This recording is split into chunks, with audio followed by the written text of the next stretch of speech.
주님 앞에 나와서 기도로 섬길 수 있도록 인도하여 주시니 감사를 드립니다. 주님은 우리의 소망이 되시고 희망이 되시오니 주님만을 온전히 붙들며 나아갈 때에 풍성한 은혜를 내려 주옵소서.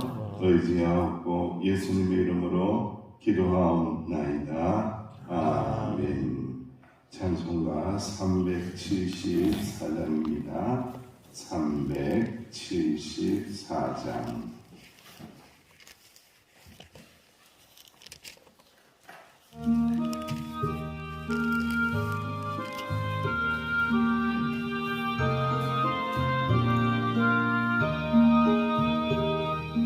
나의 믿음 약할 때에 주가 붙드네. 마귀 나를 빼일 때에 주가 붙드네. 나를 붙드네. 나를 붙드네. 사랑하는 나의 주 나를 붙드네.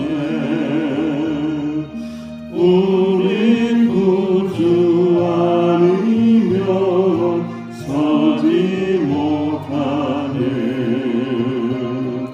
나의 사랑 식을 때에 주가 붙드네.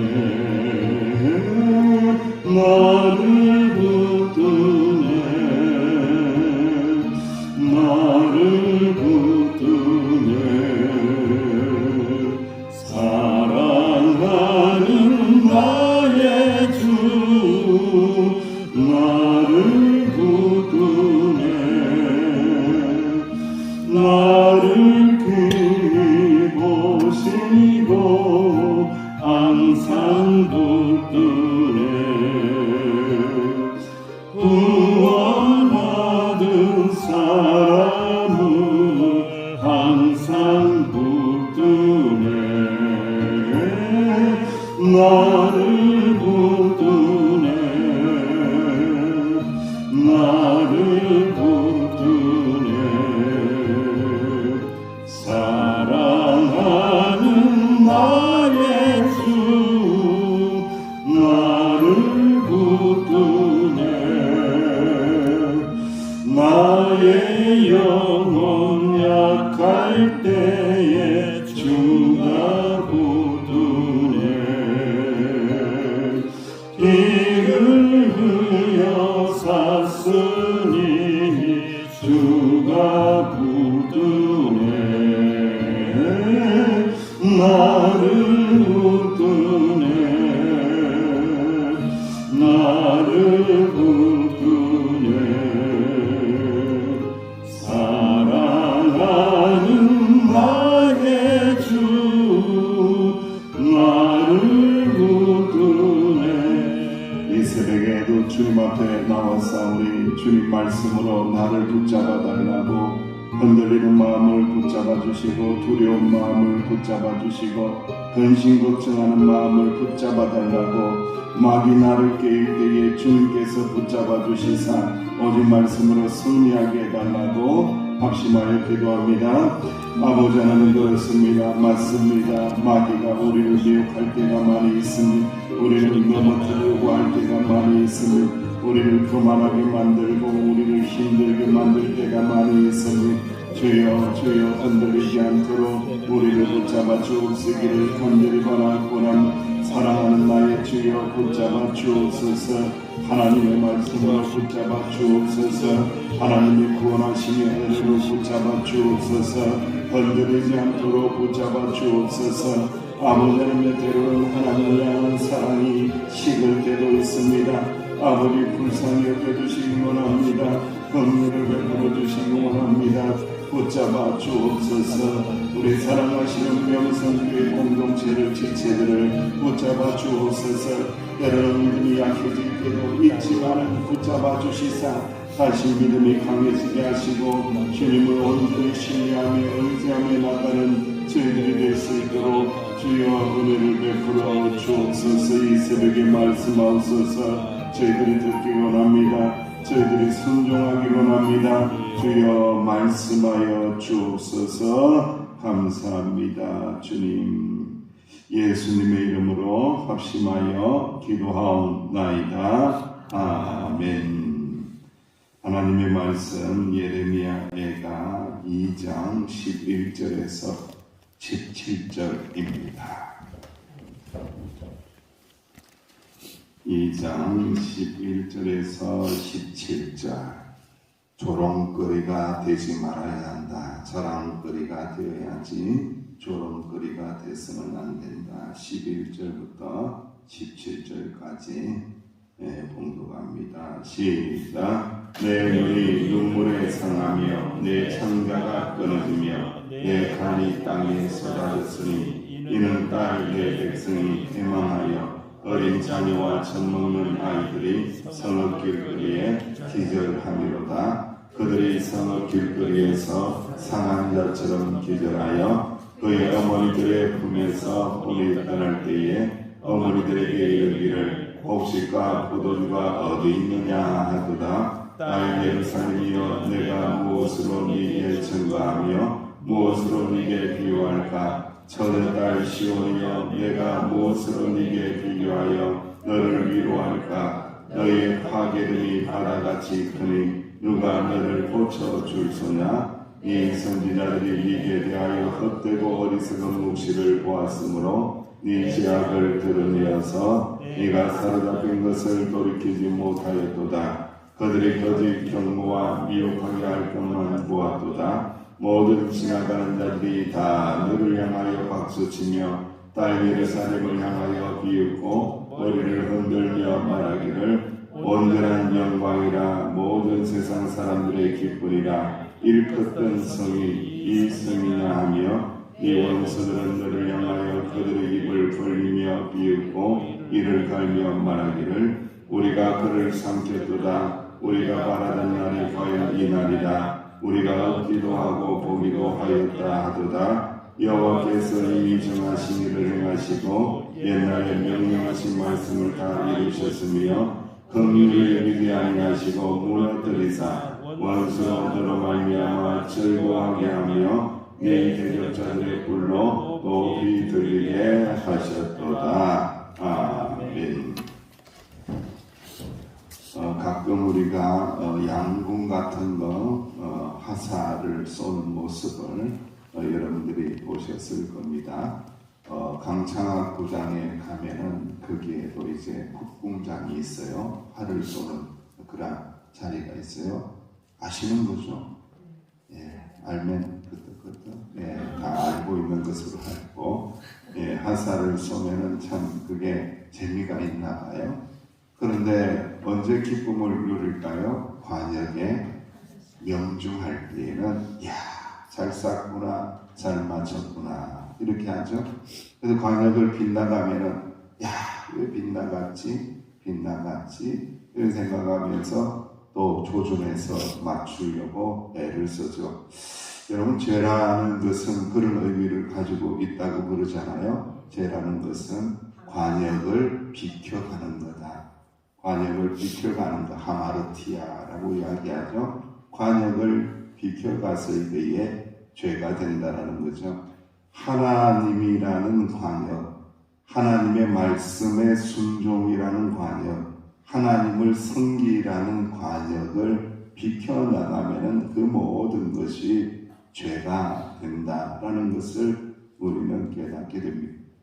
여러분, 이제 심판이 지나간 자리에 남는 것은 고통과 탄식밖에 없습니다. 오늘 본문 말씀에도 선지자는 이루 말할 수 없는 고통을 말씀합니다. 눈도 아프고 창자가 끊어지고요. 얼마나 표현이 자극적인지 몰라요. 간을 쏟는 것과 같다.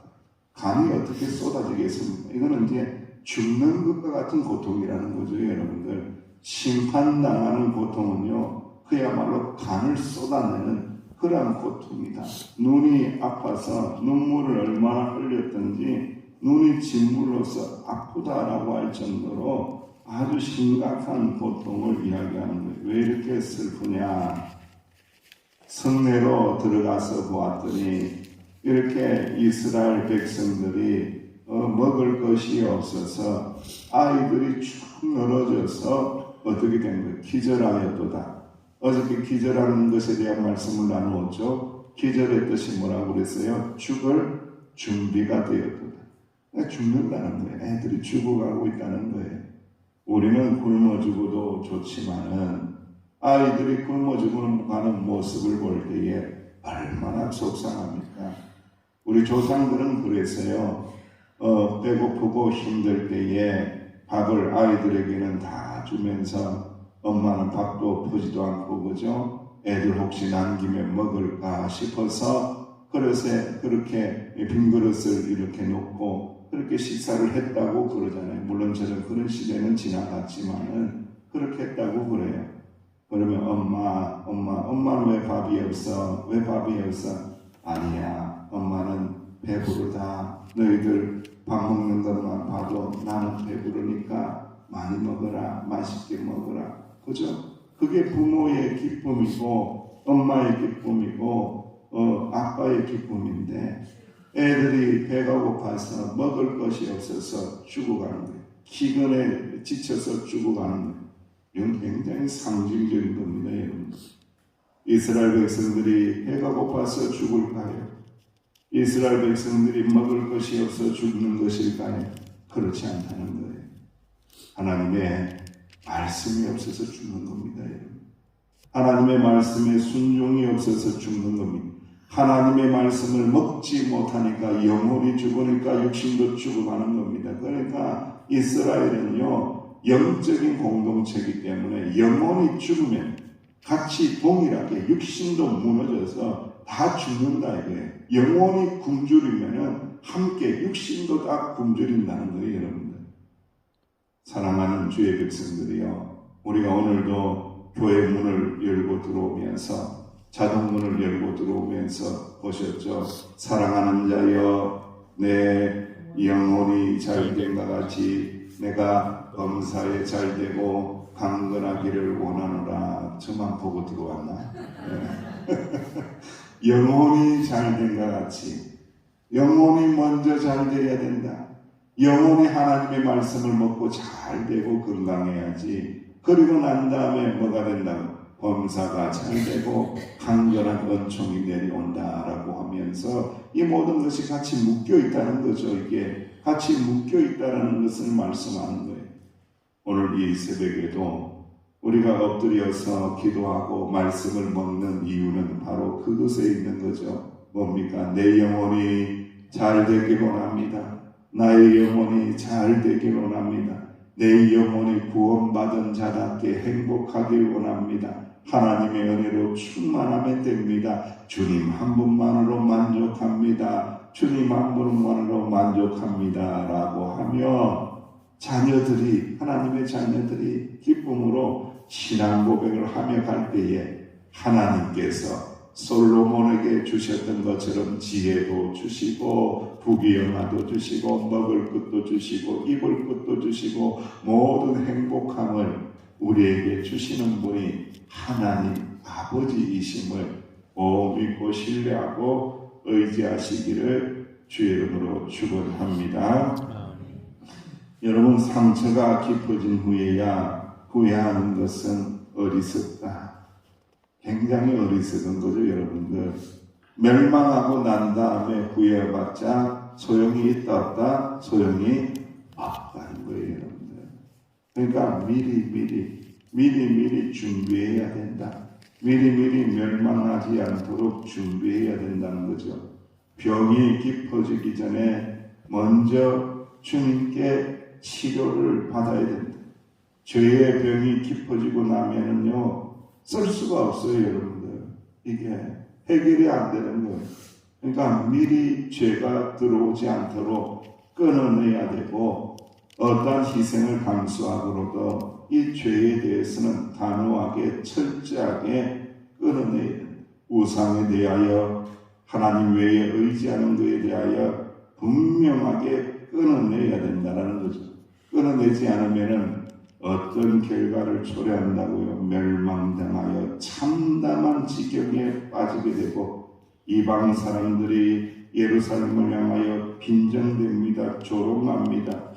폐허가 된 예루살렘을 보면서 자신들이 기다리던 날들이 왔다라고 하면서 즐거워하면서 조롱합니다. 그래 너희들 그렇게 예루살렘을 자랑하더니 그렇게 여호와 신앙을 자랑하더니 멸망했구나. 알고 보니까 이스라엘 백성들은 여호와 신앙이 아니라 짬뽕 신앙이 되어서 혼합 신앙이 되어서 이것도 사랑하고 저것도 사랑하다가 또 하나님도 사랑하는 짬뽕 신앙 되어서 혼합 신앙 되어서 멸망되는 거죠. 그 조롱거리가 되었다라는 거예요.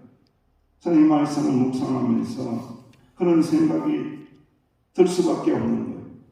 이스라엘 백성들이, 하나님의 백성들이, 믿음의 백성들이 조롱거리가 되면은 결국은 누가 조롱거리가 되는 겁니까? 하나님이 조롱거리가 되는 거잖아요, 여러분. 이게 내가 잘 믿어야 되는데, 내가 은혜롭게 믿어야 되는데, 내가 양다리 걸치고 혼합신앙이 되어서 결국은 멸망했을 때에 내가 조롱거리로 끝나는 것이 아니라 하나님이 조롱을 받는구나. 하나님이 조롱을 받는구나. 사실 예수 믿는 길은 힘든 길이고 조롱을 참 많이 당해요. 저도 어렸을 때부터 교회를 다니면 교회 다니지 않는 것들이 죄송합니다. 놈들이 친구들이 말하기를 야 맨날 교회 가냐? 맨날 교회 가냐? 맨날 놀려요. 그래 나 맨날 교회 간다. 난 교회가 좋아. 난 하나님이 좋아. 이런 말도 못하고 아유 하면서 낯을 붉히면서 피하듯이 그렇게 가죠.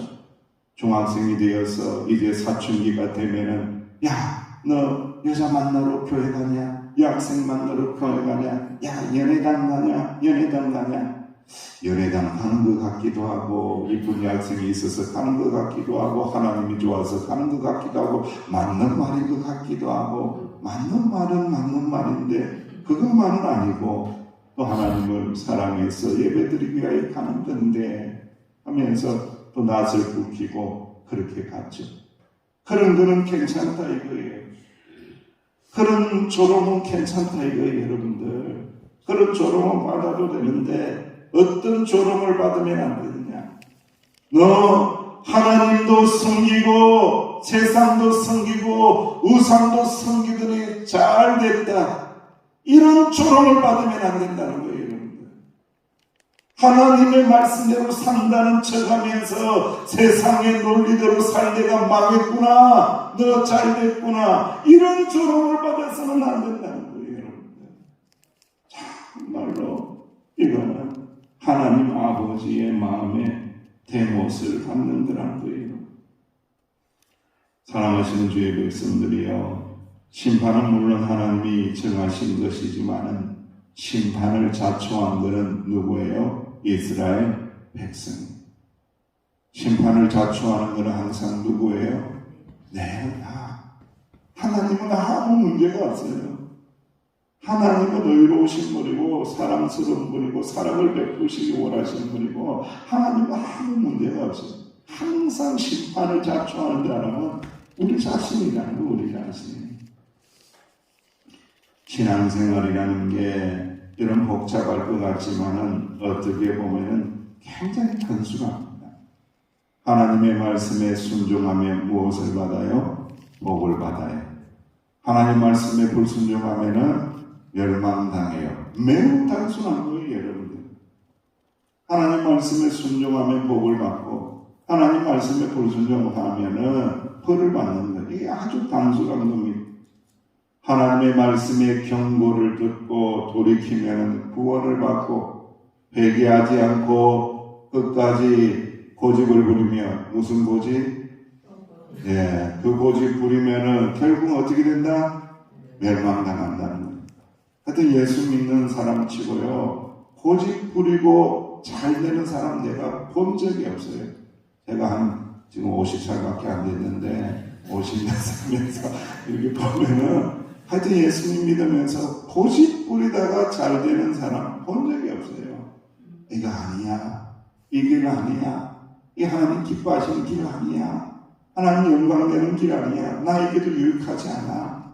내가 회복해야 돼. 내 예배 드려야 돼. 기도해야 돼. 회개해야 돼. 이 마음이 조금이라도 올 때 빨리 돌아오면 하나님께서 은혜를 주시고 회복을 주시는데, 강한 자존심이 작동을 해서 끝끝내 돌아오지 않고 고집 부리다가는 어떻게 된다고요? 이리 두드리 맞고 저리 두드리 맞고 요리 두드리 맞고 다 망가져서 완전히 항복해서 두 손 들고 오는 사람들을 내가 참 많이 봤어요. 어릴 때부터 보면 그런 사람이 있더라고요. 고집 부리면 안 된다. 고집 부리지 말고 하나님의 말씀의 경고가 임하면은, 회개하면은 우리는 살 길을 허락하여 주시고 은혜를 베풀어 주시는 아버지 하나님이심을 꼭 믿으시기를 주님의 이름으로 축원드립니다. C.S. 루이스라는 분이 신자의 자리라는 그 책에서 이렇게 이야기를 하고 있습니다.